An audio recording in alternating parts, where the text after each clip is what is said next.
શિયાળાની સિઝનમાં ગુંદર પાક, સાલમ પાક, અડદિયા પાક, વિવિધ બધી વસ્તુઓ ખવાતી હશે, પરંતુ એ ખાવાની સાથે સાથે આપણે પહેલાં એ જાણવું જરૂરી છે કે આપણે જે ખાઈએ છીએ, પીએ છીએ એનું શું પૂરેપૂરું પાચન થાય છે. કોઈ પણ હેલ્ધી વસ્તુ કે પોષણવાળી વસ્તુનું પૂરેપૂરું પાચન થાય ને તો જ આપણને ઉપયોગી થાય છે. એટલા માટે હંમેશા આ બધા જ અડદિયા પાક, સાલમ પાક કે ગુંદર પાક કરતાં રાબ વધારે ફાયદાકારક છે. કારણ કે પહેલી વસ્તુ તો એ છે કે રાબ ઝડપથી પચી જાય છે.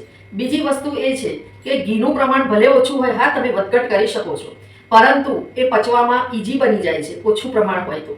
ત્રીજી વસ્તુ કે એને બનતા સમય નથી લાગતો અને તાજો રોજનો જે ગુંદર છે એ આપણા શરીરમાં ઝડપથી ડાયજેસ્ટ થઈ જાય છે, ઝડપથી પચી જાય છે. બાળકો, વૃદ્ધો કે યુવાનો દરેકને રાબ પીવી વધારે હિતાવહ છે. કારણ કે અત્યારનો જે સમય છે એ આપણી શારીરિક મહેનત ઓછી છે, પરંતુ એ શારીરિક મહેનત ઓછી હોવાથી દરેક વસ્તુ પૂરેપૂરી પચતી નથી. તો આજે તમને ગુંદરની રાબ તમને શીખવાડું છું, જે હું મારી રીતથી શીખવાડું છું. આ રાબ તમને ઉપવાસમાં પણ પી શકશો. રાબની સામગ્રી છે, આમાં આપણે લોટ નથી લેતા. હા, ઘી નાખીશું પણ રાબ તૈયાર થયા પછી અથવા તો રાબ થતી વખતે. આમાં ખજૂર છે 3 થી 4 પેશી. આ છે ગંઠોડા, અડધી ચમચી એટલે 1/4 ભાગ ગંઠોડા, 1/4 ભાગ સૂંઠ અને 1 ચમચી ગુંદર અને ગોળ થોડોક જ. જો લેવો હોય તો લો, બાકી સ્કીપ કરી શકો છો. એની જગ્યાએ ખજૂર વધારે લેવું. અને બદામનો પાવડર. ઇલાયચી જો તમને ભાવતી હોય તો ઇલાયચીનો પાવડર લઈ શકો છો, એનાથી ટેસ્ટ વધારે સ્વાદિષ્ટ લાગશે.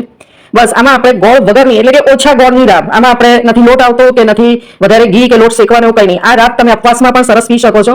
હવે બધું પાણીમાં નાખ્યા પછી અને ધીમા તાપે લગભગ 7 મિનિટ, 5 થી 7 મિનિટમાં રાબ તૈયાર થઈ જશે. એટલું ઘી છે એ હું નાખી દઉં છું રાબ બનાવતી વખતે. આમાં લોટ આપણે શેકતા નથી, એટલે જ્યારે આ ઉકાળીએ ત્યારે જ આપણે નાખી દેવાનું છે ઘી. અને હવે ધીમા તાપે 5 મિનિટ સુધી થવા દેવાની છે. એ રાબ તૈયાર છે. જો આ રાબમાં લોટ નથી આવતો એટલે રાબ તમે ઉપવાસમાં બહુ સરસ રીતે પી શકશો. અને ઉપરથી ઉપવાસમાં એક હેલ્ધી આવું લેશો તો લગભગ ખાસ એવો સમય આપણો નીકળી જાય છે. જુઓ, આપણી ગુણકારી રાબ પીવા માટે તૈયાર છે. તમે એક બાઉલ પી લો તો લગભગ સારો એવો સમય આપણો નીકળી જાય છે. અને ગુણમાં સૌથી આગળ છે